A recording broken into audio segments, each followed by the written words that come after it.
Well, hey there, stranger. I'm Manya. The old coot wandering around here is my husband, Nathan. If there's anything we can help you with, ask me. Don't ask Nathan. He'll just blabber at you about the damned Enclave all day. There's only one thing that concerns me in this town these days. What my damn fool husband is doing. He wanders around here all day and all night, preaching about the Enclave and trying to get parts for his guns. I'm not sure who's the bigger fool, him or me. After all, I married him. I can tell you just about anything you want to know, honey. Megaton's history ain't no secret. Long ago, before the war, there used to be machines. They were like buses, but they flew through the sky, taking people anywhere they wanted to go. You didn't have to walk, you just went to the air station, bought a ticket, and took to the skies. Anywhere in the world, you just up and flew there. When the war happened, the machines started dropping from the sky. Everyone around here thinks that the bomb made the crater, but it didn't. The crater provided good cover from the dust storms, and when my daddy and the rest of the town decided to build the walls, they used what they had. Some of us wanted to, but the Church of Atom was just getting its start then. We needed their help to build the walls and clear the wreckage. If we'd have tried to move the bomb, they would have refused to help. Besides, a lot of people just wanted to leave it alone. It didn't seem to be hurting anything, and who knows what would happen if we messed with it. Good eye. You're right, honey. There are. There was an air station a couple of miles from here. It had been stripped of everything except the planes. My daddy got a bunch of people together to go out there, break apart the machines, and drag back what we could use. It took him a couple of months. You can't even tell where the air station was anymore. The wasteland just took it back. It's a hell of a lot easier than trying to find enough parts to build walls and houses from nothing. The scrap was there, why not use it? Besides, it's sturdy. It keeps the raiders and the dust storms out. Not all of us had the luck to be born in a vault, you know.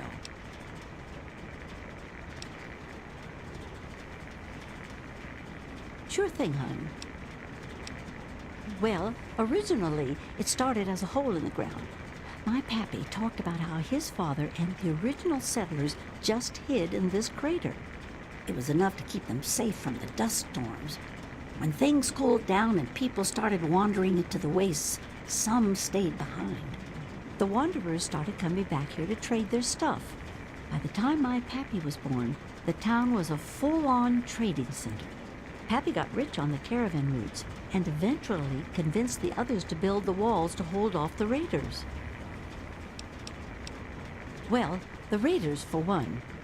Once the town got big enough, they'd wait until the traders and their guards were away. They'd come in and clean us out. Now, the super mutants, they were a whole other breed of problem. They'd kill us if they had to, but mostly they tried to drag people away, alive. So, eventually, my father did something about it. Him and a few others organized the traders and the citizens and built the walls. So we're pretty safe now. Still, I wish those Brotherhood of Steel fellers hadn't hit on such hard times. They really helped keep the wolves at bay. Not at first. It was a collection of people trying to get into the vault, people worshipping the bomb, and a few other refugees. Then the traders came. Now the caravans take care of most of the trading, but before they were set up, it was all megaton. I worked on the caravans with my father for a while. That's how I met that worthless bag of liver spots I call a husband. No, space is limited these days. You see all of these people wandering around here? They live up in the common house and aren't really citizens.